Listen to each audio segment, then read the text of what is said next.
आपको एक मतलब बकरे की बलि देनी पड़ेगी, मेल बकरे की। वो जो उसकी आत्मा थी वो मतलब जा चुकी थी, जैसे कि वो बच्ची नॉर्मल हो गई थी और बेहोश हो गई थी। वहाँ पे मांस का टुकड़ा है वो निकला, फिर काला काला पानी, और वो पानी में वाइट कलर के जो सरसों है ना, वो सरसों निकला। जय श्री राम दोस्तों, आप सभी का स्वागत है अक्षय वशिष्ठ चैनल पर।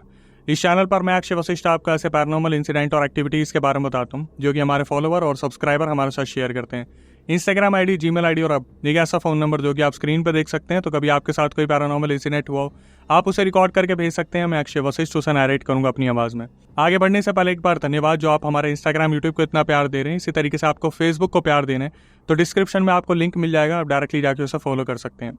ये जो रियल इंसिडेंट हम आपके सामने लेके आते हैं, ये आप में से ही कुछ लोग हैं जिन्होंने हमसे अपने ये सारे इंसिडेंट शेयर किए हैं, जो अपनी ज़िंदगी में कहीं ना कहीं बहुत ज़्यादा परेशान रहे हैं या अभी भी बहुत ज़्यादा परेशान चल रहे हैं, जो नहीं चाहते कि आने वाली जनरेशन कोई ऐसी गलती अपने सर पे ले ले जिसे वो ज़िंदगी भर हटा ना पाए। आज का जो पूरा रियल इंसिडेंट है वो हमें करण ने भेजा है। करण, जिनका जन्म उड़ीसा में हुआ, फैमिली के इकलौते, अपने मम्मी पापा के साथ ये शुरू से ही उड़ीसा में रहते आए हैं। लेकिन करण ने बताया कि भाई हमारी जो फैमिली है वो सिटी के अंदर ना रह के थोड़ा आउटर एरिया में रहते हैं, तो हम जंगल की तरफ रहते हैं और उस जंगल के बीच में हमारा जो घर है वहाँ मुश्किल से 10-12 घर और होंगे।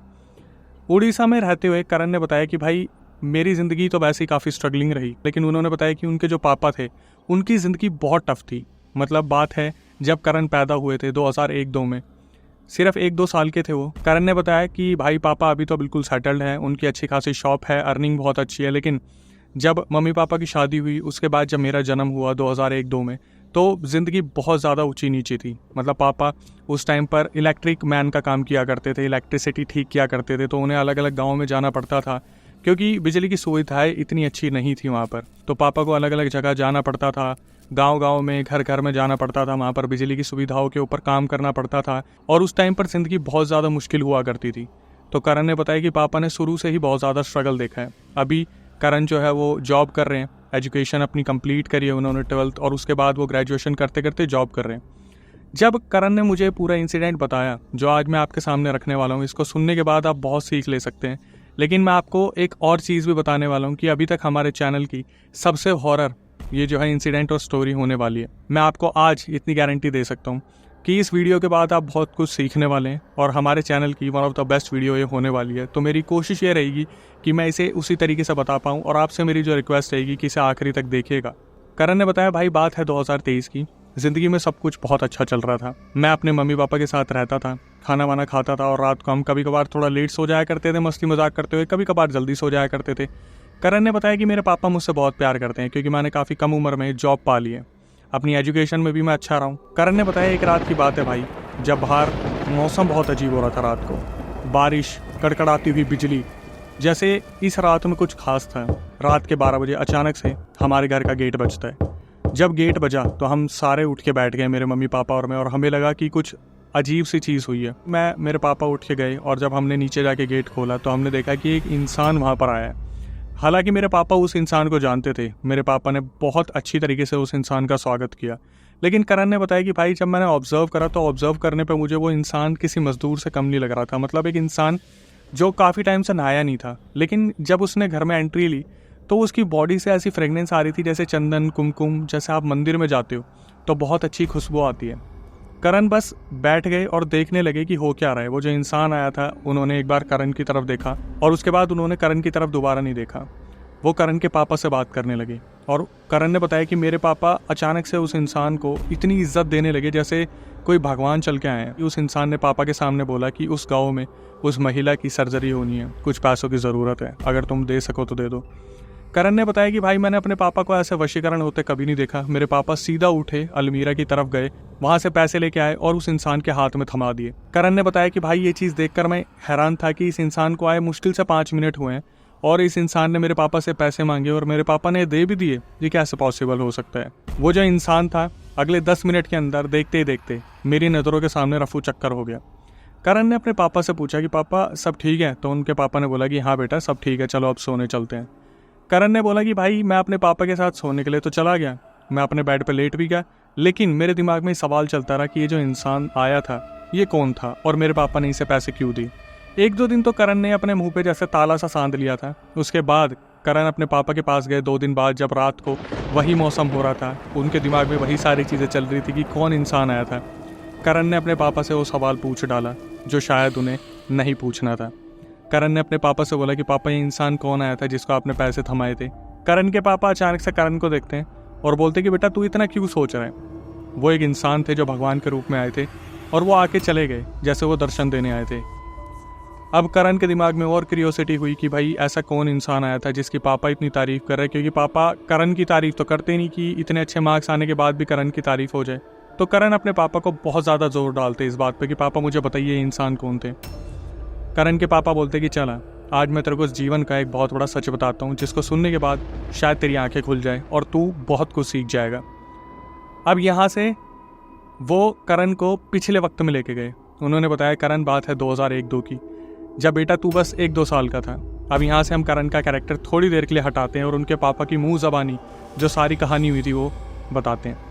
करण के पापा ने बताया कि बेटा, उस टाइम पर मेरा बहुत स्ट्रगलिंग फेस चल रहा था और मैं जैसे बिजली के काम के लिए अलग अलग गाँव में जाया करता था। तो मेरा एक दोस्त हुआ करता था, मेरा जिगरी दोस्त।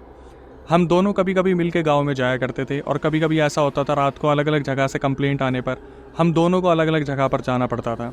कभी कभार अंधेरा इतना ज़्यादा घना हो जाता था कि हम दोनों आपस में कैसे भी पहले एक पॉइंट बनाते थे कि कोशिश करेंगे रात के 12 बजे या 1 बजे हम वहाँ मिलेंगे और फिर एक साथ आ जाएंगे।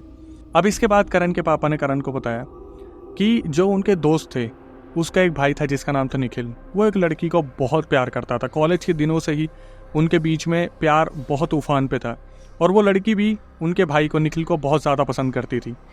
और इन दोनों के बीच में शादी की बात चल रही थी और जो निखिल के घर वाले थे और उस लड़की के घर वाले थे, मतलब करण के पापा के दोस्त के घर वाले और उस लड़की के घर वाले, वो बिल्कुल तैयार थे।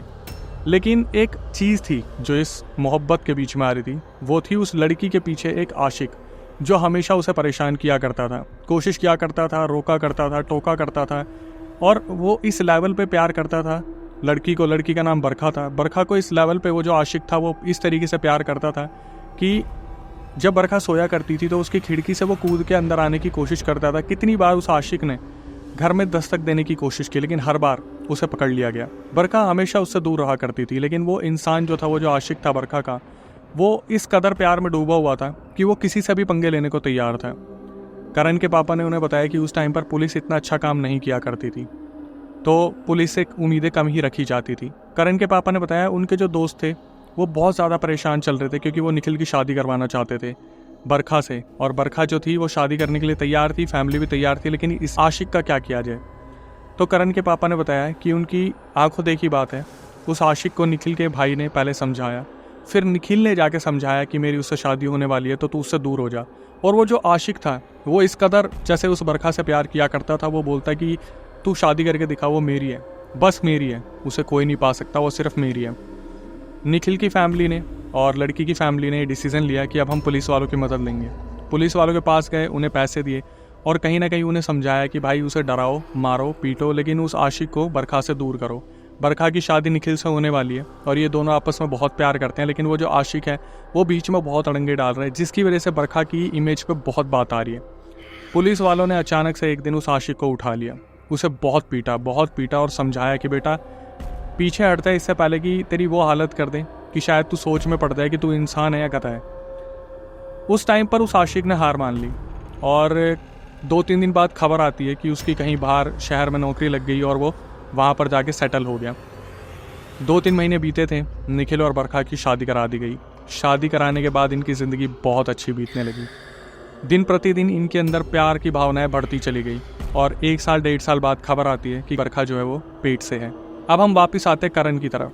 करण ने बताया कि भाई जब मैं अपने पापा के पास बैठा हुआ था तो अचानक से पापा जितनी खुशी से मुझे बता रहे थे, अचानक से उनके चेहरे पे अजीब सी एक, बोलते हैं ना कि दुख भरी चीज़ नज़र आने लगी, जैसे आगे जाके चीज़ें बहुत ही अलग हो गई। अब करण के पापा ने बताया कि बेटा इसके बाद क्या हुआ, जब बरखा पेट से हुई 1-2 महीने सब कुछ ठीक रहा, फिर 3-4 महीने सब कुछ ठीक रहा। उस टाइम पर अल्ट्रासाउंड की जो मशीन्स हुआ करती थी वो बहुत दूर सिटी के किसी हॉस्पिटल में हुआ करती थी 2001-2 में। ये लोग गांव में रहा करते थे तो अल्ट्रासाउंड की कोई मशीन नहीं होती थी, तो जो औरत के पेट में बच्चा हुआ करता था जब वो हिला करता था तो उसकी मौजूदगी से पता चलता था कि बच्चा बिल्कुल ठीक है। 4थे महीने से 5वें महीने बच्चा धीरे धीरे हिलने लगा पेट में, तो बरखा को मालूम पड़ता था कि हाँ बच्चा कुछ ना कुछ हरकत कर रहा है, मतलब बच्चा बिल्कुल ठीक है। ये चीज़ें धीरे धीरे 6-7 महीने तक पहुँची। 6-7 महीने तक पहुँचने के बाद जो बच्चा था उसकी हलचल बहुत ज़्यादा होने लगी। तो 7वें महीने में जाके बरखा डरने लगी कि कहीं बच्चे को कोई दिक्कत तो नहीं हो रही। फाइनली जो बरखा, निखिल के भाई और जो करण के पापा थे, उन्होंने डिसीज़न लिया कि ये तीनों चारों मिलके अब सिटी की तरफ जाएंगे और अल्ट्रासाउंड करवा के लाएंगे बरखा का। तो करण के पापा के दोस्त, उनके भाई निखिल और बरखा सिटी गए और वहाँ पर जब अल्ट्रासाउंड करवाया तो उसमें देखा कि बच्चा बिल्कुल सेफ़ है। तो डॉक्टर ने बताया कि बच्चा जो है बहुत ज़्यादा हेल्दी है और बहुत ज़्यादा एक्टिव है, इसलिए ये इतना ज़्यादा हिलता डुलता है, तो आप परेशान मत होइए। 9वां महीना आ गया था जब डिलीवरी का टाइम था और बरखा को एस्टिमेटेड डेट तो डॉक्टर ने पहले ही बता रखी थी। ऐसी ही एक रात दोबारा आई जब बाहर बहुत तेज़ बिजली कड़कड़ा रही थी, बहुत तेज़ तूफान चल रहा था और अचानक से बरखा जिद करती है कि मुझे पेट में बहुत तेज़ दर्द हो रहा है, मुझे डॉक्टर के पास जाना है। हालांकि क्योंकि 9वां महीना था तो इन्होंने हॉस्पिटल के आसपास ही एक कमरा ले रखा था और फटाफट से बरखा को इमरजेंसी वार्ड में ले जाया जाता है। वहाँ पर डिलीवरी की पूरी प्रक्रिया हो रही थी, डॉक्टर्स अवेलेबल थे, नर्सेज अवेलेबल थी, क्योंकि एस्टिमेटेड डेट थी तो उस टाइम पर पूरी तैयारी की गई थी कि बरखा की डिलीवरी नॉर्मल होगी। इमरजेंसी में आने के बाद जब बरखा की डिलीवरी हुई तो वहाँ पर खड़े सारे डॉक्टर, हॉस्पिटल का पूरा स्टाफ देखकर बहुत ज़्यादा अचंभित था, क्योंकि जो डिलीवरी हुई थी उस डिलीवरी में कोई बच्चा नहीं आया था। अगर कोई आया था तो वहाँ पर था एक मांस का टुकड़ा, काला पानी, पेट से निकला सरसों। और सारा स्टाफ देख के बहुत ज़्यादा हैरान हो गया कि ये क्या है, ये कैसे हुआ। आज तक उन्होंने अपनी लाइफ में कभी ऐसा नहीं देखा था कि किसी औरत के पेट से मांस का टुकड़ा, काला पानी और सरसों निकला हो। जो वहाँ डॉक्टर्स खड़े थे वो बहुत ज़्यादा डर गए। उन्होंने बोला बहुत क्रिटिकल केस है, बहुत ज़्यादा अजीब सा केस है, तो इसे रेफ़र कर देते किसी बहुत बड़े हॉस्पिटल में। लेकिन यहाँ पर जो करण के पापा थे, करण के दोस्त थे, वो समझ गए थे कि यहाँ पर कुछ ना कुछ ऊंच नीच है। अब करण के पापा ने बताया कि बेटा मैं एक बाबा को जानता था, क्योंकि मेरा गांव जाना हुआ करता था। तो करण के पापा ने बताया कि मैं अपने दोस्त को, उनके भाई निखिल को और उनकी पत्नी को, बरखा को, उन बाबा के पास लेके गया। और वहाँ पर जाने के बाद जो बरखा थी वो बहुत ज़ोरों से रो रही थी और हम उसकी यह हालत देख के बिल्कुल भी समझ नहीं पा रहे थे कि क्या हुआ है क्या नहीं हुआ।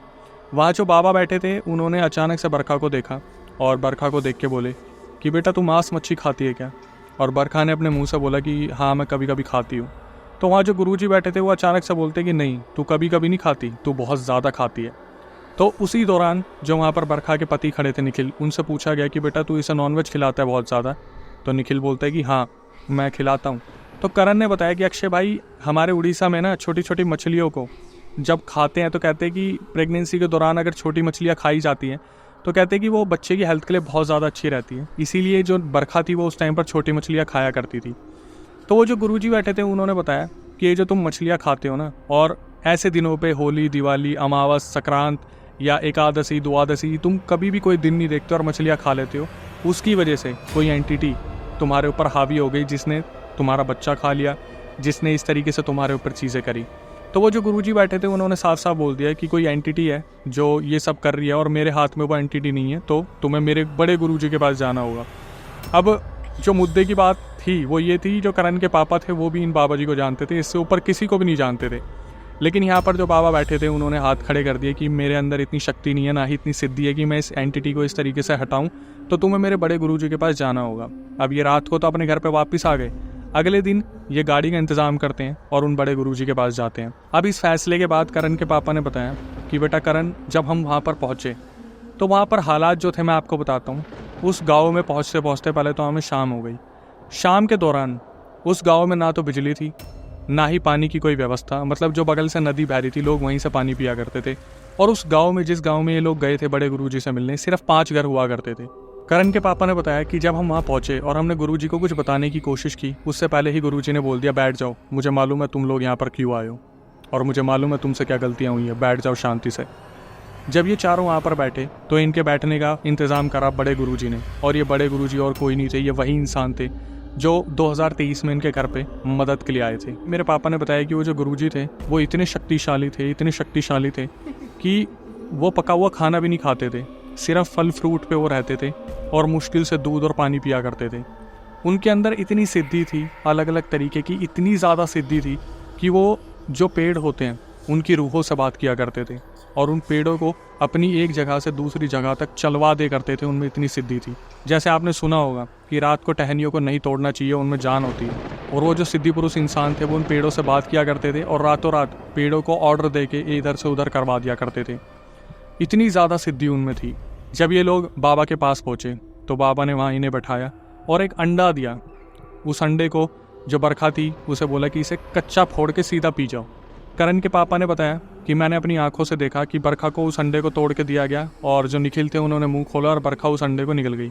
अंडे को निकलने के बाद बरखा ने इधर उधर देखा और 5 मिनट बाद एग्जैक्ट वहाँ पर बरखा को बहुत तेज़ उल्टी आई। उल्टी आती ही उसके मुंह से काले पानी का फुवारा बह के निकला। उस काले पानी में जिंदा मछलियाँ निकली, वो जो छोटी छोटी मछलियाँ थी, और उसके साथ साथ सरसों, धागे।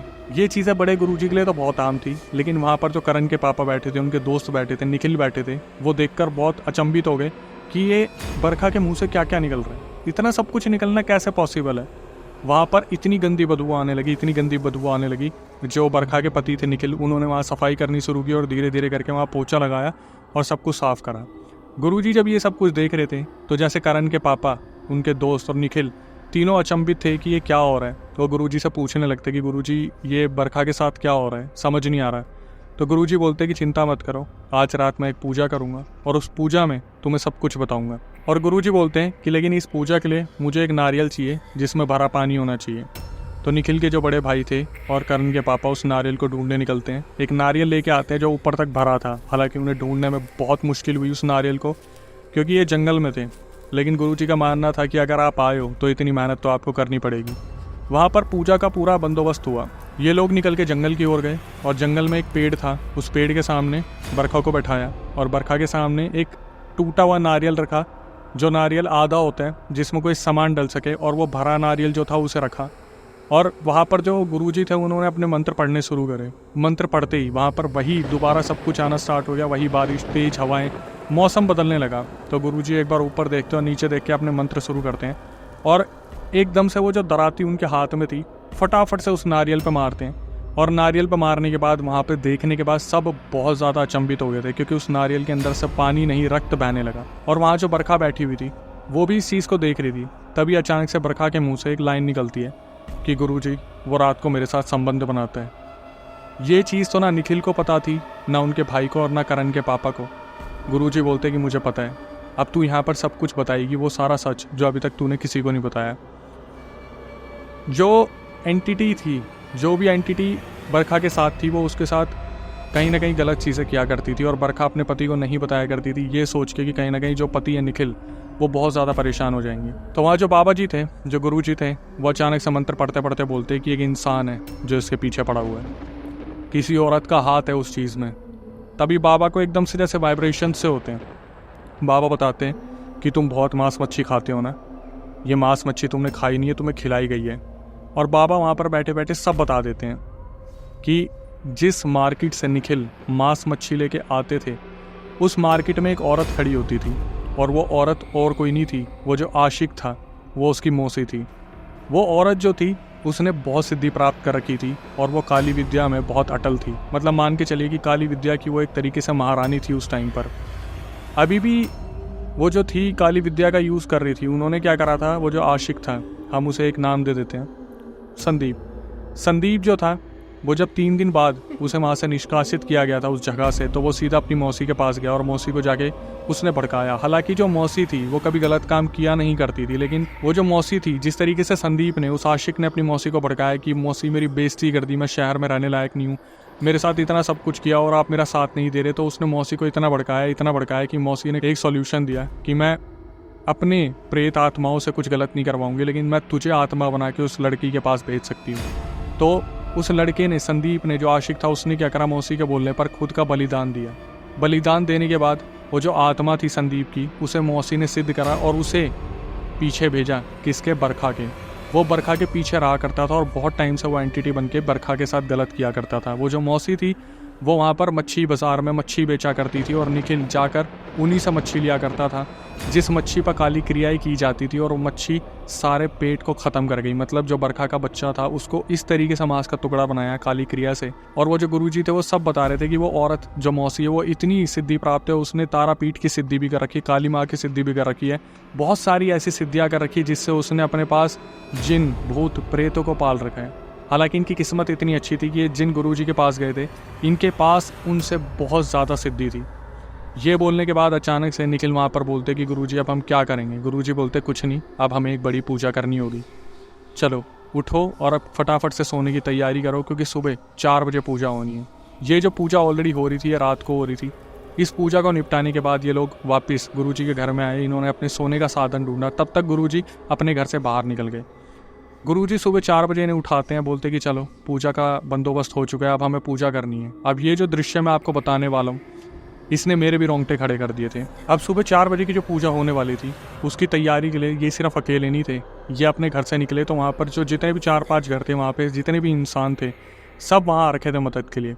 वो जो इंसान वहाँ पर आए थे, उनके हाथ में कुछ ना कुछ सामान था। किसी के हाथ में जैसे चंदन था, किसी के हाथ में कुमकुम, किसी के हाथ में सिंदूर, और बहुत ही अच्छी एक सुगंध से आ रही थी। गुरुजी सबको इशारा करते हैं और बोलते हैं जंगल की तरफ चलना है। जंगल की तरफ जब चले तो मुश्किल से 2 मिनट की दूरी पे, जहाँ से रात को ये लोग वापस आए थे, करण के पापा वगैरह, करण के पापा ने देखा और वो अचंभित हो गए कि 7 पीपल के पेड़ घेरे में खड़े हैं। करण के पापा ने करण को बताया, बेटा उसी रास्ते से हम वापस आए थे और हमने देखा था कि ऐसा नहीं पॉसिबल हो सकता कि उस रास्ते में ऐसे 7 पीपल के पेड़ घेरे में खड़े हों। मतलब करण के पापा को देखकर ऐसा लग रहा था कि जैसे गुरुजी रातों रात उन पेड़ों को एक एक को वहाँ पे लेके आए हैं और 7 को घेरे में रखा है ताकि यहाँ पर कोई क्रिया होने वाली है। अब इसके बाद क्या हुआ, जितने भी लोग थे वो वहाँ पर आए और गुरुजी ने उन बाल्टियों में हाथ डाला, जो डोंगे थे उनमें हाथ डाला और चंदन लगाना शुरू करा उन 7 पीपल के पेड़ पे। फिर सिंदूर लगाया, फिर कुमकुम डाली, सरसों डाली। मुश्किल से 4:30 बजे थे। वहाँ पर जो गुरुजी खड़े थे, बरखा को बीच में बैठा के मंत्र पढ़ना शुरू करते हैं। मंत्र पढ़ते पढ़ते 1 घंटा, 1.5 घंटा, 2 घंटा, और सुबह के 6:30-7 बजे बरखा जिस पीपल के घेरे में बैठी हुई थी, अचानक से वो पोजेस होना स्टार्ट करती है। जैसे जैसे धूप उसके शरीर पे लगती है, वैसे वैसे अचानक से पोजेशन स्टार्ट हो जाते हैं और वहाँ पर कोई एंटिटी अचानक से बरखा के शरीर में आ गई और वो अपना पूरा वहाँ पर दम दिखा रही थी कुछ भी करने का। जैसे गुरुजी ने वहाँ पर सबके सामने मंत्र बोलने बंद करे, सबने अचानक से वहाँ पर एक चमत्कार देखा। वो जो 7 पीपल के पेड़ थे जिन पर चंदन, कुमकुम ये सब कुछ लगाया गया था, वहाँ से मंत्र पढ़ने की आवाज़ आ रही थी। सबने देखा गुरुजी की शक्ति का एक छोटा सा प्रदर्शन कि वो जितने भी पीपल के पेड़ थे उनके ऊपर, सबके ऊपर 7 पेड़ों के ऊपर 7 ब्रह्म राक्षस बैठे थे जो वहाँ गुरुजी की मदद कर रहे थे मंत्र पढ़ने में। करण के पापा ने बताया कि मैं देख के इतना हक्का बक्का था, जब रात को हम सो रहे थे तो ये जो गुरुजी थे, ये एक एक पीपल के पेड़ को अपनी सिद्धि से वहाँ पर लेके आए ताकि बरखा की जान बचाई जाए। वो जो मौसी जी थी वो पहले ही बहुत ज़्यादा शक्तिशाली थी, लेकिन जो गुरुजी थे वो अपने आप में एक सुप्रीम सिद्धि प्राप्त इंसान थे जिन्होंने चमत्कार वहाँ पे दिखाया था। गुरुजी बस वहाँ पर देख रहे थे और अपनी क्रिया कर रहे थे, और वो जो पीपल के पेड़ थे, उन पीपल के पेड़ पे से अजीब अजीब तरीके से मंत्र गूंज रहे थे। ये सब देखने के बाद वहाँ सब हक्के बक्के रह गए थे कि ये कैसे हो सकता है। और वहाँ पर जो बरखा बीच में बैठी हुई थी, वो अचानक से जैसे वहाँ पर चिल्लाना शुरू करती है, मैं नहीं जाऊँगा, नहीं जाऊँगा मैं। और गुरुजी यही बोल रहे थे, जाना तो तुझे पड़ेगा, ये 7 ब्रह्म राक्षस तुझे यहाँ पर पूरी ज़िंदगी बांध के रखेंगे। जब तक तू इस लड़की का पीछा नहीं छोड़ेगा, या तो तू चला जा या फिर ये ब्रह्म राक्षस तुझे बांध के रखेंगे। और गुरुजी ने जैसे ही बोला, जो बरखा थी वो एकदम से गुरुजी की तरफ देखती है और वहाँ बेहोश हो जाती है।